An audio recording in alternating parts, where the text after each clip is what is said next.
And we had some early childhood trauma in there with one of our kids that we were unaware of. And what I was seeing was chaos and disobedience and kids who just wouldn't listen.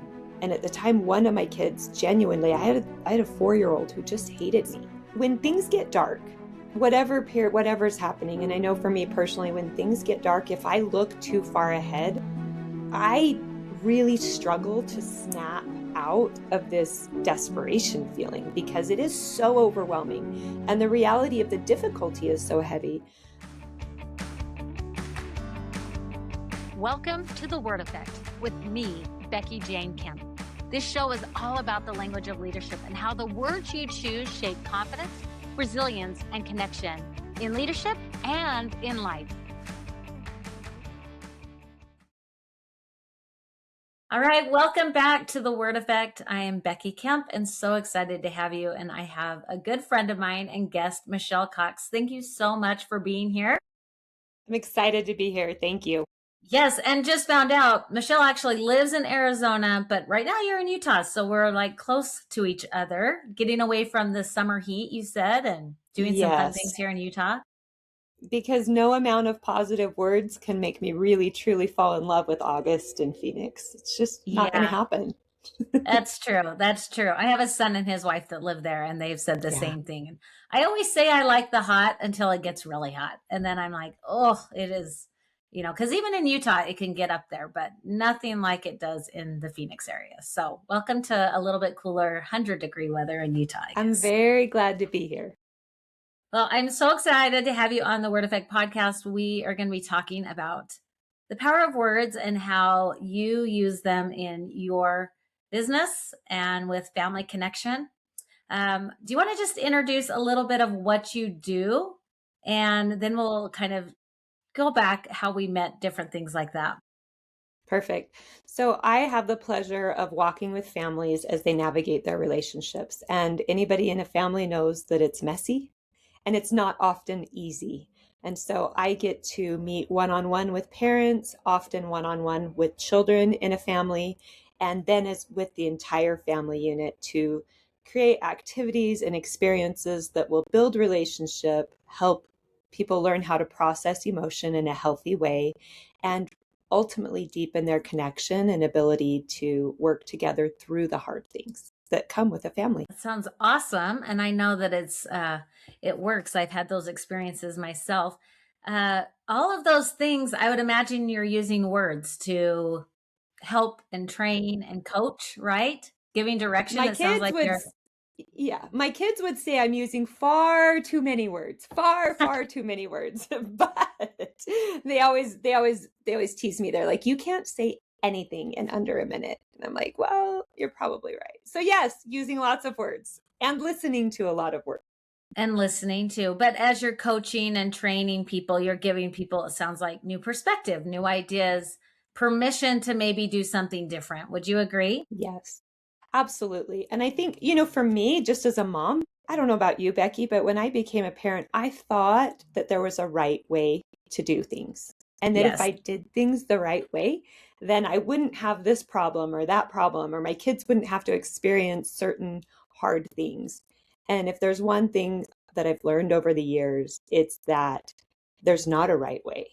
And that perspective within whatever you're experiencing is worth a lot.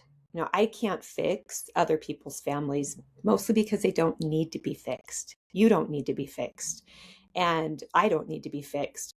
But having a safe place to explore and be validated and then receive tools and perspective, it's a powerful experience.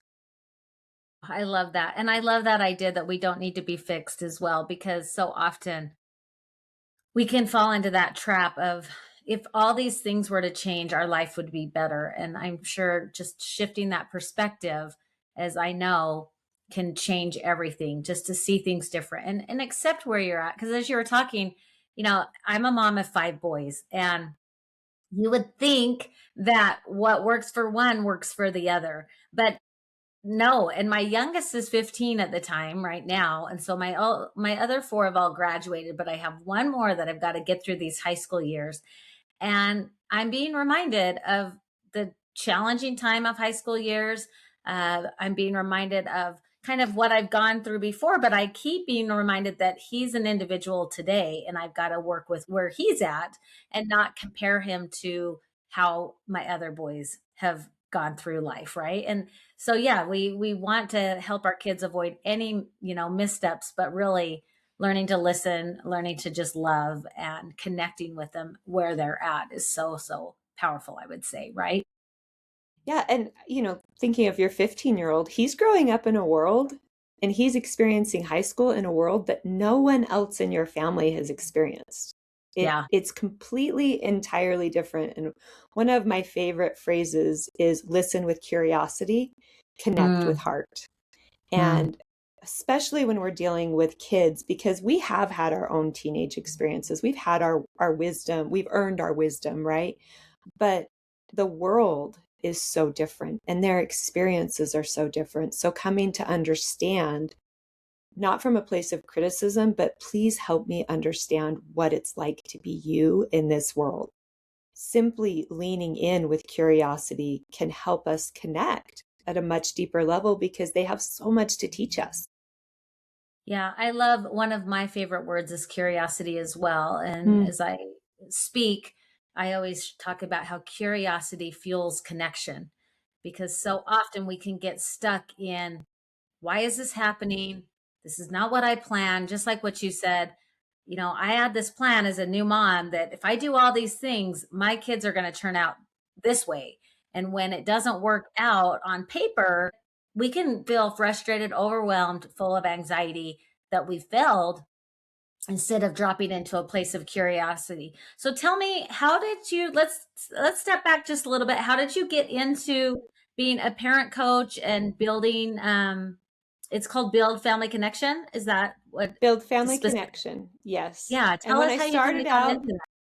it was build family connection and strengthening families one moment at a time. And I'm adding that in because I think it's important to know where I did come from. It's not because I was such a great parent, and it's not because I was doing such a great job and I thought I had all the answers for the world. It was actually everything the opposite. Our younger years as a family were pretty tumultuous. I myself am a really big feeler and am very sensitive and tender. I didn't understand that at the time because I was also just a very driven, you give me a plan, I'll follow the rules and things will work. Like that's how I thought things went. But when we had our kiddos, I should just say I have three boys and a daughter. I have four spicy kids. I have strong kids. I have kids, the word that came to my mind was contentious. That's not the right word, but they're strong. They're not Mm. compliant. Like I don't have a compliant kiddo in the bunch. My first would be probably the closest, and boy, did he trick me. Um, and so it was hard. And having the energy of three boys, and then we had some underlying factors that we didn't know or understand. We have in our family, we have autism, ADHD, highly sensitive individuals. We just have a wonderful mix of personality and neurotypes. And then we had some early childhood trauma in there with one of our kids that we were unaware of. And what I was seeing was chaos and disobedience and kids who just wouldn't listen. And at the time, one of my kids genuinely, I had a 4-year-old who just hated me. And I didn't super love him. I loved him, but I didn't super like him. Like you said earlier, if I could just do this, then my life will work out a certain way. I definitely felt like if I could just figure this kid out, or if this kid just was gone for the day, then everything would be fine. And that's a terrible thing to admit as a parent that you're like, and we were young. We were young. And so I began searching for resources. And what I found was parenting classes. And I started with Parenting with Love and Logic, and they gave me the plan I wanted, right? They gave me everything that I needed, except that when I did it, things got better than worse, better than worse, worse, worse, and behaviors escalated. So during this time, we just were looking for help. Counselors, therapists, psychiatrists, psychologists, you name it. Neighbors, friends, anybody who would listen to me, I was just reaching. And it was over the course of many years that in this search that I began to gain knowledge, and somebody finally stopped me and said, "Hey, you need to start sharing with parents." And I was like, "Are you kidding me? There's no way. I can't even walk in the grocery store and get out of the grocery store without a complete meltdown. Like, there's no way I'm Yes. going to." Like, my biggest fear was that I would teach a parenting class and then run into somebody in public, because we didn't do public well. Like, we did the park, we did our house well, but you have to walk in a straight line and hold yourself together. That was hard for us. And so it was through struggle. It was through struggle. It was through not getting along. It was feeling the threads of our relationships being pulled and torn.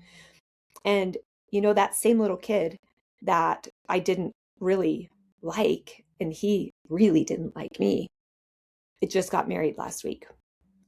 And let me tell you what, to see the individual, and this is what I'm grateful for, the individual work he has done, the work we've done together, and the work our whole family has done, to then have this moment. And it's so much more than that. We have a true relationship. I like him a lot. Of course, I love him, but I really like him a lot. And we do a lot together and we spend time together. But having this moment of seeing him ready to create his own family and to take that step and to be confident and to have learned how his brain and his body function and to have healed through different traumas and to have worked through that pain. There was just this delicious moment of, gosh, how blessed am I that somebody invited me deeper into this work, because every single day I teach, every single day I learn from teaching, right? I learn from the people I'm coaching. I learn from the people I'm in workshop with. And I am reminded that I have to show up in the same way that I teach. I'm not perfect, but for years, through the teenage years, that was so valuable, because every week I was teaching and I was like, "Oh, yeah, I forgot about that. Well, yeah, oh, that's such a good idea. You should try that at home, Michelle." And so that's kind of a long answer, but that's how I got here. And our family has been by far the biggest benefactor. And Well, I we don't, love that. I always say I'm like my first client all the time, right? yeah, And it's yeah. very easy. Sometimes people will say, "Do you just think positive all the time and happy thoughts and everything goes well?" And it's like, "Oh no, I am a human being and I have emotions and my kids have emotions and my life is up and down and up and down." But I'm learning tools to redirect. And I'm sure you have a set of tools and kind of a tool belt of things that not only are you sharing with others, but you're practicing yourself. Because, like you said, we're all living life. We don't know what's coming up. We have this plan of how our lives we want to unfold, but as each of our kids start growing, they have unexpected challenges that we had never thought about, and we're having our own set of challenges, right? Like that's how I got into this work too, is I was feeling like I needed to find some answers. And as I began to explore and to be curious, I began to see these little shifts. And then from those shifts, it was like, well, if you're looking for these answers, maybe someone else is too. And then it's that connection piece of sharing. So I bet you've just made so many differences in not only your own family's life, but the lives of so many, just by being willing to look at other options and be curious. Would you agree?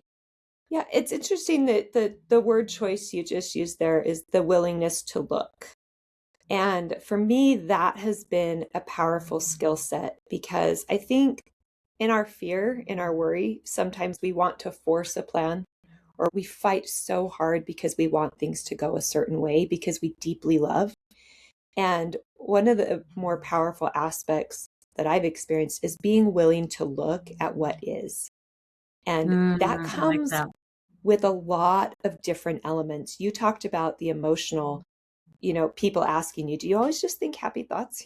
Well, not happy, but like positive thoughts.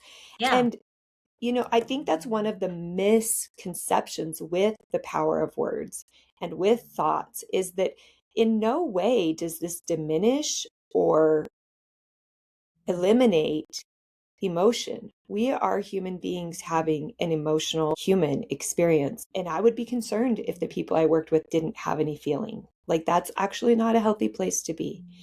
And I've had to learn, looking at what is before I can get to a place of saying, Michelle, you know what, things have worked out for you in the past, things will work out for you again. Let's have, before I can, hype myself up or do whatever I do with my thoughts, I've learned that as a deeply feeling individual, I have to make room for, well, you're really hurt.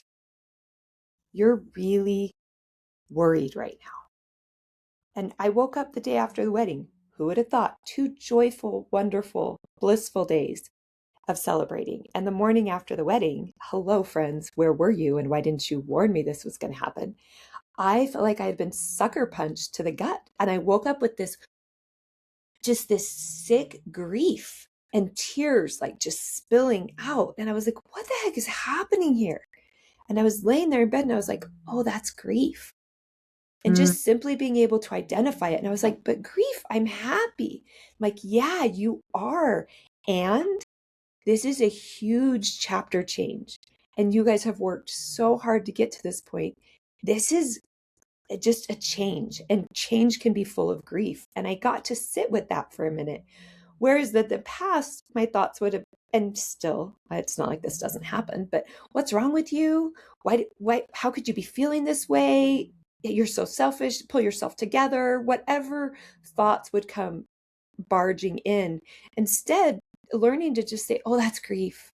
Well, you're hurting. Well, there's so much sadness in this joy, and making room for both to blend together. I can actually get to a place of stability and access those truthful thoughts. This is happy and it's sad. This is something we're delighted for. And my son even said a week before the wedding, he said, your brain's going to trick you. He said, it's going to trick you, and it's going to try and tell you that I'm gone forever and that we're gone and out of your reach. And you know that's not true. And I was feeling great then. I was like, you know what? I know. Do you remember how hard I cried? And I was like, I kind of laughed it off, but I was like, do you remember how hard I cried when you moved to ASU? And I was devastated. You guys, ASU is in Tempe. I'm in Mesa. That's 15 minutes by freeway. It's real close. And I saw him the following Friday and every Friday after that. But my heart didn't know the difference. My heart felt the grief of the chapter change. And so I access truth and the power of words quicker when I make room for what is and for what I'm feeling. I love that. I love that. And I think we do have to, as we've talked before, and we have both kind of been in speaking and writing books, and you can tell us a little bit about your books in a minute, but we find these truths and then we feel called to share them. We want to put those out there. But I think one of the things I've learned and continue is we do have to feel our feelings. And as a coach, and what I've learned is I consult even, is our feelings are what drive everything behind that. They drive our actions and our results. And somehow a lot of us got the message that if we feel feelings of grief or feelings of sadness, maybe we're doing something wrong. Because, my son just got married. I should be celebrating. This is a good thing. But with change, we are going to feel all the emotions, even with good things, right? So as you are helping strengthen families, I like how you said one moment at a time. I love that idea because it is really one step at a time. And so often we can get overwhelmed with change because it's not happening fast enough. And I'm saying this to you and laughing in my head because there's a few things in my own personal life right now. I was just at National Speakers Association Influence Conference over the last weekend.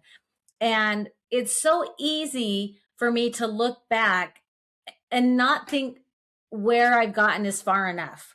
A year's gone by, but then when I pause and I go back and I look at all the things that have happened, I've had some really remarkable things.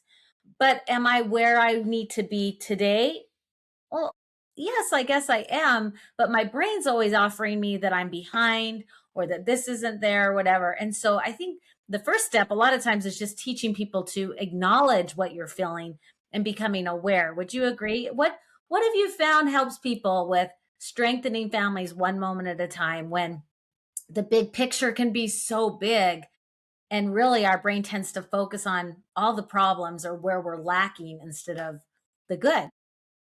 Man, we do. We focus on where we're lacking so quickly, don't we?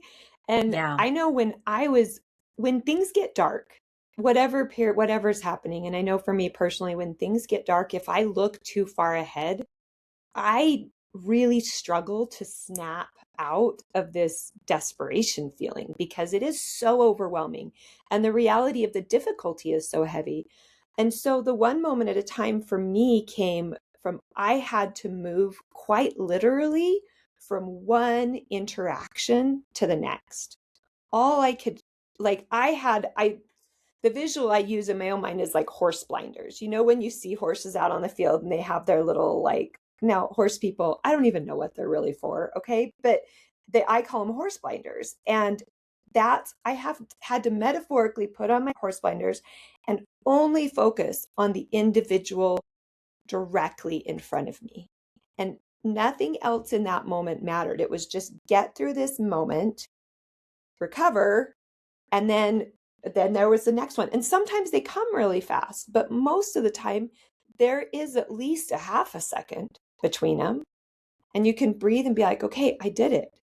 Because I can't not yell at my kids for an entire day when I'm dying and overwhelmed and drowning in stress. Like, it's just not going to happen. But I can make it through one interaction. I can make it through 5 minutes. And even in my own personal work and in my own healing journey, looking ahead for 3 hours was too much. And so there was a period of time where I broke things down into 15-minute and then 30-minute increments. And all I had to worry about, I say all because it felt like a whole heck of a lot, but I had to worry about the next 15 minutes of my day. When I got through that, then I could worry about the next 15 minutes. And I gave myself choices in there. Do I want to continue? Do I need to change direction? And am I facing, this is a phrase I love, am I facing the direction I want to go? Not am I doing all these steps? Am I facing the direction I want to go? Because I Oh, I like can't that. do everything all the time, every single day. I just won't get it right. But if my overall effort is pointing that direction, then I can have some hope. So does that answer your question? Like, I break things down into really tiny pieces. And one of those is learning an emotional vocabulary, learning how my body feels, learning what feels right in that moment. There's all kinds of different steps depending on the person. Yeah, no, it does make sense. And it's the basics of emotional intelligence, right? It's learning to Mm-hmm. check in with yourself and then breaking things down. I think back when I was writing my book, The Word Effect, I had to get to a point where I would just break it down into, I would do 25 minutes of writing because the big Yeah. picture of it was so big for me to sit down and actually write. But another writer said, why don't you set a timer, have no distractions, write for 25 minutes, and don't edit yourself, don't do anything there. And then when you're done, she gave me permission to take walk around, get a drink, use the restroom, whatever, and then come back and write again for 25 more minutes. And recently I had a friend in the speaker world ask me, how did you get your book done? And I wish I had this magic thing, but all I could say was I broke it down in those little chunks. And I would put that time on my calendar and say, okay, I'm going to focus on this, because when it's time to do it, I never wanted to do it. I always could Right. think of 100 other things, but I love that idea of just those few steps ahead. And you mentioned like each interaction. It's not, I'm never going to fight with my children again, or I'm never going to say a cross word to my husband again, or I'm never going to get angry again. Never is really not a good word for us because it sets us No. up for failure. And then we somehow think that nobody else ever has that experience, right? So we kind of met. That's how we met is we were both feeling called to write a book. What was the book that you wrote back then? So I wrote two books from that Okay. retreat. The first is Turning to God in the Mess of Our Lives. And Okay. it really is the heart of blending I had been taught that I don't know that I'd been taught. The message I received was that if I was faithful, then I wouldn't feel these big feelings or I wouldn't Mm, have these big reactions. And so this is really a blending of welcoming God into our messy places and walking with him. Because I think if we're only looking for him in the good moments, we're going to miss a lot of where he is. And so that is the first one. A lot of emotional regulation and relationship building in that book. And then Little Bear's Redo, which is a children's book that is all about making amends and making repair in the family. And that is a story that it's a process that I teach every parent that I work with. But we have allowed the child to be the hero in this story who models the process, and the child has the meltdown. And I said that backwards. The child has the meltdown in the story and the parent comes in and models the recovery process. But truthfully, the process was originally created for parents. When we have our meltdowns, how do we regroup? How do we recover? And that is with a really again, the power of words. It's with an acronym. We start over. mhm. We stop, we think, we admit and ask, we rewind, and we try again. And that is the redo in a nice little capsule, but it's the power of repair. Oh, I love that. And I love it's a simple model because we are going to have to redo. We are going to have, Yeah. I mean, it's giving people permission, like I said earlier, to be a human being. I think somehow Mm-hmm. some of us didn't get that message that we are going to have to repair and make amends. Yeah. And, I've said to my own children at times, I'm just learning how to be a mom in this experience as you're learning as well. So as I'm raising teenagers, or now I have three of my children that are married, I have two grandchildren and one on the way that's coming Mm. in a couple weeks, which I'm so excited about. Even that, I have to realize that it's a practice. I'm practicing. It's okay not to always know. It's good to learn from others and then intentionally practice this situation or intentionally practice this next step. And sometimes I have to say, I'm sorry. Sometimes I don't do it Oh, right. I yeah. mean, that is part of the experience, but becoming aware makes a difference. So tell me, what are some tools maybe from your book with the bear and just kind of that, because that's where I've seen you at Pinner's conference and Mm-hmm. where you're speaking about it and you have this huge big stuffed bear. I'm sure you're teaching tools, simplifying the tools to help someone that's feeling overwhelmed, discouraged, and kind of even despair, right, within their family unit or different things like that. What I love is the power of simple tools that are actionable and that are doable, that, we aren't going, oh, I have to do all these things. Like, what would be that next step for someone if they could take that next 15 minutes, that next interaction? What have you found successful? I'm going to answer with a story. Okay. And I remember being at Walmart. I already told you we didn't do Walmart, grocery stores very well. And we were back in the toy section. And my kids were just looking at toys. We were in the middle of grocery shopping. I should also say the number of carts, dear Walmart stalkers, that I've had to leave full is maybe a little embarrassing. Fortunately, we've grown out of that.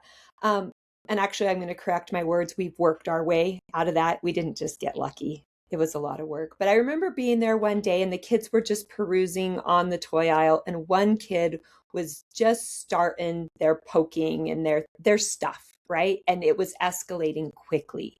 And it was tending towards, in a space of 0 to 60 seconds, we were in a full meltdown. And so at this point, I was able to get a hold of him and just held him in a nice, firm, solid grip sitting on the floor, just kind of rocking him back and forth. And he was kicking, he was screaming, he was headbutting, and he was doing the whole thing. And I just sat there and just whispered in his ear, I've got you. I've got you. And that was all I could say. So I've learned that in those heated moments, I have one or two go-to phrases that I can say. But during this whole time, there was an older woman circling the aisles. And I'm like, oh, dear heavens, please. You never know what you're going to get from people. And she just kept watching us. And really, guys, like for a long time. And we regrouped. he had settled and we were still sitting there, and I was just, I got you. I got you. I love you. We're going to figure this out. And she finally stopped, and I just kind of braced myself. Okay, please be nice. She said, I wish I had known to do that with my own kids. That was beautiful. And I was full of so much gratitude for her in that moment, because she could have said a lot of things that would have been truthful and not helpful. But she chose to see in this really messy, intense moment my effort, even though it may not have been looking like it was working for a while, and then comment on that. And that's, I think, the next step. And one of the first steps that carried me through a lot is look for the good in the mess. And we had to make a chart. And I've got a random blank thing here, but I had like MADR. Those are the initials of my kids, MADR. And I'd put a line down each. And it was big. My husband's an engineer, so we had a big blueprint sheet on our fridge. And every day I wrote down the good that I saw in them. And it wasn't just the good that they were doing. It was, I saw a smile. You helped your brother. I heard your voice and it made me happy. Like little things. The darker the day, the smaller the good is. And it was on the fridge purposely because my kids couldn't even read at this point, but they could tell if somebody else had more on their list than they did. And so it forced me, for those kids that I was really struggling with, it was one, it really forced me to look for the good in him. And some days that looked like you screamed, you kept your hands to yourself. You slammed the door, you didn't throw anything. You yelled when you walked away, you didn't touch anybody else. Those might sound like absurd victories, but they were huge, because think of the contrary action. That wrecks an environment really fast. And so the good looked different than it did for my friends. It looked different than it did for their siblings. But me fighting to look for the good in the mess helped me identify effort.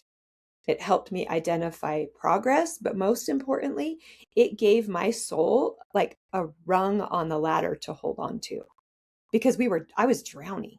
And I just needed something to hold on to that kept my head above water. And then you can even invite your people into that and have like a little jar on the table. We're not ignoring the hard. We're not pretending like everything is just blissful. But you can invite them into the process. When someone is kind to you, write that down, draw a picture, drop it in the jar, and get everybody in on that. And it has a ripple effect. We had a rough day again in the store. You guys sense a theme here? And we got home and I was super upset for some other things that were going on in life. And my kids could tell. And I was sitting there and I was just like, it has been such a hard day. Nothing seems to be going right, guys. And one of my kids said, oh, but wait, remember that guy in the parking lot? He helped us unload our groceries. Let's go write that on the list. And so it's not huge, but it's intentional. And I could go on and on about that one skill. You could flip flop it into gratitude. Like we've done a family gratitude journal. It's kind of the same thing, right? You're keeping it new and exciting for your little brains that get bored with old things. And you think nothing you're doing is making a difference. And then we went to dinner one day. We were feeling really brave. We went to Cheesecake Cake Factory. We must have been in a good spot. And because we took all four of them, and they were a little bit older at this point. But one was just like, I have to bring my bag. I'll be right back. And he packed his bag and I had no idea what was in it. And I was like, that's weird. But we sat down at Cheesecake Factory and he's like, okay. We had just ordered. And he's like, before our food comes, he pulls out his bag and he gets this little notebook, which is our gratitude journal. And guys, I'm talking like, we'd do 3 days in a row, skip 10 days, 2 days in a row, skip 4 months, 5 days in a row, like real, just doing the best we could. And he pulls it out and he's like, okay, I'm grateful we're here today. What are you grateful for? And went around and wrote down everybody's little gratitude for the day. So it's the same skill. In the middle of the mess, fight to identify the good and create a way to hold on to it. That's where I would start. Yeah, I love that. As I was thinking and listening to you, a big thing that I found with the power of words is awareness, like an awareness of how Mm-hmm. you're feeling, an awareness of how you're reacting. Like to change anything, you have to first become aware to it. And so I Mm-hmm. love that you had your list and you were becoming aware to, we want to focus on the good, even though there is going to be a mess. There's Mm-hmm. something good. There's something we can be grateful for. And it makes me think when I was struggling years ago with depression and anxiety, I would go out walking, and I live here off in Salt Lake City, the Wasatch Mountains. I mean, people fly from all over the world to come and see these mountains, right? And I would go out on this walk, and they're close enough that you can see them. I mean, they're not in my backyard, but I would go out on a walk, and I would be walking through my neighborhood. My shoulders would feel heavy, my back would feel burdened, and I would be looking at the ground, like kind of thinking through whatever stress of the day, with whether it's in my with my children, my marriage, my life, what you name it. There was always a burden to be on my back. And I remember one day as I was becoming aware to words and different things, I had this thought, look up and look out, Becky. And it Mm, kind of goes with what you're saying I is love that. when I looked up, I all of a sudden saw my neighbors had beautiful flowers in their yard. Their grass was green and beautiful. I noticed the mountains and how majestic they were. And I noticed the blue sky and the clouds. And it changed everything for me, even though like the problems were still there, but I could see them with new eyes. I could Yes. feel lighter. And it really has stuck with me. And I have talked a lot about that we have to learn to acknowledge where we're at and focus on at least something good, at least something that's happening good right now. Like you said, when you're at dinner, someone did something nice for you guys, and noticing that. Because if we let our brain focus on all the negative, we all have a reticular activating system, and our brain's going to go, okay, let me show you more negative, let me show you more Mm-hmm. problems. And as I was at this conference this last weekend with a 800 professional speakers, it's Yeah. really easy to go, well, I haven't done this, I haven't done this, I haven't done this, focus on all the problems. And I had to actually practice that same thing of pulling myself back and going, wait a minute, what have I done? What can I be grateful for? I'm still working on doing this. I've relaunched the podcast. That was a goal that I wanted to do because I really love this connection piece, and I had to like pull myself back. So I think the skill is a universal skill, whether you're a I think parent, so. whether you're in a marriage, or Mm-hmm. even just with leadership within yourself. We have to first lead ourselves and really look for the good each and every day. Wouldn't you agree? Well, yeah, it's interesting as you were talking about being at conferences. I think this is something we've kind of offered one another when we've been at events together. Because when you go to an event, they're awesome and they're not, right? Like there's pieces that are really scary and overwhelming or just long. You stand at a booth and there's a stretch where nobody comes, and then you watch them buy 400 things from your neighbor and walk by you. That gets to kind of play a head game. And I Yes. think that I think there've been moments where you've come over to my booth and I've come over to your booth. We're just like, I just need a break for a second. I just need to check in. I just need to remember that we're here. Like we're here, we're in the game, and we're doing this regardless of where we're at. And that's something that I've been grateful at those events seeing you is just a little bit of a grounding space to be, am I the only one feeling this way? We're like, no, we're not. Okay, great. Let's go. We got another hour in us. And so it is universal. I think it's universal, and we can really support one another. When I think of leadership, I think of, every leader in a business is a leader in some form of community, whether that's a family, a friend group, whatever their community looks like. And when we bring awareness in, we can't help but invite further awareness from others. And I think that's a gift that, like I said, that you've given me and that we can continue to give one another. Yeah, yeah. Well, and speaking of the conference that we were both at and we were both speaking at, I still have a piece of paper and I'm going to share it in just a second. But Mm. I love how words matter and that they can be influential. And someone will maybe give me words or say something and it sticks with me for whatever reason. And you never know what words are going to influence someone. But you gave me this little piece. This was one of your handouts, just kind of I think it was a free handout at your booth. It Hmm. says you're doing better than you think. And I cannot tell you how powerful these words have been for me. And I have kept this and I have it over. This is my office that I'm sitting in. Over to the side, I have a bookcase and I have that right there. I can't tell you how many times, Michelle, when I'm working, I'm whatever I'm working on in my office or doing, it can be family stuff, it can be work stuff, whatever, creating.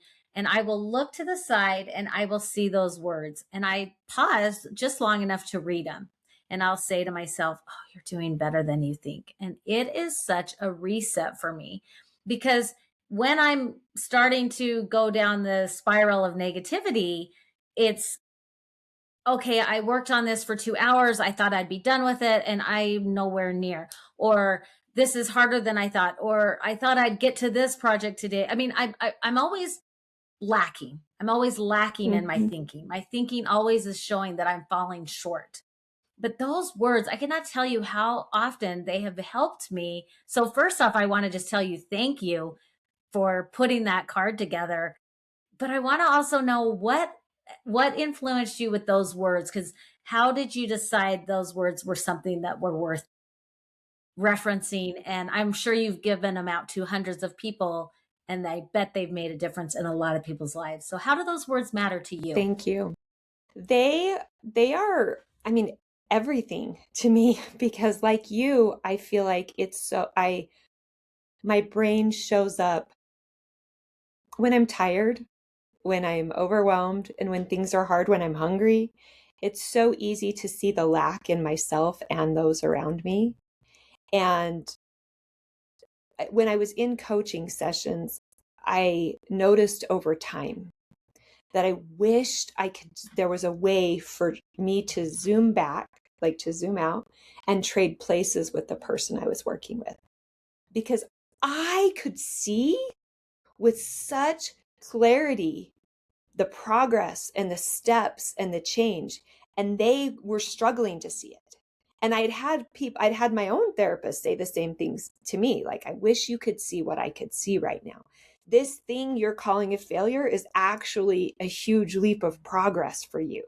This thing that is frustrating to you is your courage personified. Like, let's look through a different set of eyes. And so that's where that phrase came from. And when I work with moms in an education setting as I host groups, and I was always just seeing these amazing, incredible women show up thinking that they were ruining their kids. And I was like, no, oh my gosh, like, no, what you just did was an offering. And they're like, but then I had these 5 other things. And I'm like, okay, so you had, like, that doesn't undo this. And so that's where those words came from. And I have three sets that really hold. I have so many words, but listen with curiosity, connect with heart. You're doing better than you think, because you all are doing better than you think. Every single one of us is doing better than we think. And then I see you, I hear you, and I love you. And I would add on a no matter what. That doesn't fit on a sticker perfectly, but I see you, I hear you, and I love you. Because at the end of the day, I think that's what most of us are looking for, is a chance to be seen, heard, and cared for right in the mess of the moment and the beauty of the moment that we're experiencing. Oh, I love all of those words. And I want to challenge people to find those words that matter to you. And you know how I got started with words? I mean, Michelle's put together this beautiful, little postcard. But when I got started with finding words, I just got a 3x5 card and I wrote those down. So if it's you're doing better than you think you are, write that down. or one of the other ones that Michelle just gave us. Write those down and then put it somewhere that you can see it on a regular basis. Because for me, when I have it in my office when I'm working, it serves as a reset. When I start going down the negative tunnel, I think, oh yeah, I'm doing better than I think. And it redirects my thinking. It It helps does. me redirect and to notice something that is going well, or to appreciate or be grateful for what is instead of what is lacking. And I really believe that's how words are our compass. They are put in our lives to help us redirect. And like you said, you're seeing these patterns, like even though people are having success, it's so easy to look at the lack, and so to offer these little phrases makes such a difference. So I just want you to know, Michelle, that it's made a difference in my life as I continue my journey as a speaker and a coach, and starting to do consulting work and new projects that are fun and exciting. But it's really easy to compare myself and fall down and look at the lack. And so I love that reminder, and those Thank words have you. forever changed me. So thank you for that. I appreciate it. But as we end, Absolutely. I just want to say, if you can give us one more thing of, like, you've got someone that's feeling frustrated, overwhelmed, whether it's in any area of their lives, um, that 15 minutes taking that step, is there anything else that, just moving forward, how they can stay connected to themselves and then connected to the bigger picture of where they're headed, that Yeah. you could just leave us with? The thing that popped into my mind immediately is be nice to you. Like, Mm, you deserve to be treated with some amount of kindness. And if you wouldn't say it to a 5-year-old, to, a niece, a nephew, a daughter, a son, or just a preschooler you run into, if you wouldn't say it to them, then when it pops in your brain, validate the feeling, but fight back against the meanness and really be nice. I know you're scared. I know you're hurting. I know this is overwhelmed. And we've got this. We are going to figure this out. And it sounds silly to talk to yourself in third person sometimes, but try it out. Try it out, because the yes, last being mean isn't going to motivate you to do anything. And our brains are really good at being mean. So let's just be nice and be nice. listen to Oh, what Bambi. If you wouldn't say it to a kid, don't say it. Yeah, and I think it's like you said, you have to become aware. I'm not being nice to Mhm. myself, and then what is the action I'm going to take? Because if you keep doing the same thing over and over again, you get the same result, and that's the Yeah. definition of insanity, right? And so that awareness is like, oh, I'm talking mean to myself, or for me, it's like, oh, I'm judging myself, and then you can decide to do something different. It doesn't mean it's always easy. This work does not No. mean it's easy. It is effort, but it's so much better because it gives you hope. It gives you Yeah. hope. And I'm sure you have given Well, people so much hope with what you and do. I'm going to just show you chapter 4. I think it's right. Or chapter 3. See, I don't even remember. But chapter 3 is battling negative thoughts. And you're And the reason, yeah, in my book, and the reason I'm grabbing this is, even like my teenage son, he's 22 now, he's not a teenager, but chapters 3 and 4, he has gone and handed this book to friends over and over and said, you need to read chapter 3 and 4, because I think they really encapsulate the heart of a lot of what we've talked about today with a whole heck of a lot of grace. Yeah. Oh, it has been a privilege to have you on. I love everything you do. The word effect to me Thank is you. something that each person has their own personal stories. And that's what I'm hoping to share, is how different words matter. And as you've shared words, I hope some of us can take those words and put them in our lives and know that the words you're putting out each day, they matter. They can influence not only yourself, but your family, your connections with work, and anywhere you go, by becoming more focused on your words. Michelle, how can people find you if they want to hear more about where to be coached or find your books? Where's a good place people can check you out? The easiest place is on Instagram at Build Family Connection. That's where I'm Okay. most consistent. Mhm. Awesome. Well, that is so great. It's been a privilege having you here. Thank There you. are going to be hard moments, right? There's going to be hard days, hard is in the mess. I love that. But we have the power to become intentional with our words. And thank you so much for taking the time to share with us some words that matter to you.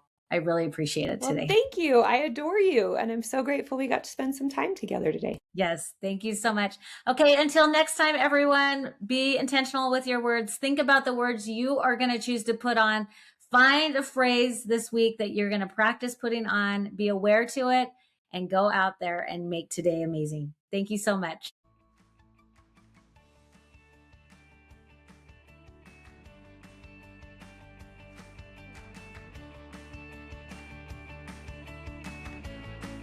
To learn more about my work as a leadership speaker and coach, visit becomingwithbecky.com. Subscribe to The Word Effect and join me next time as we explore the power of intentional language.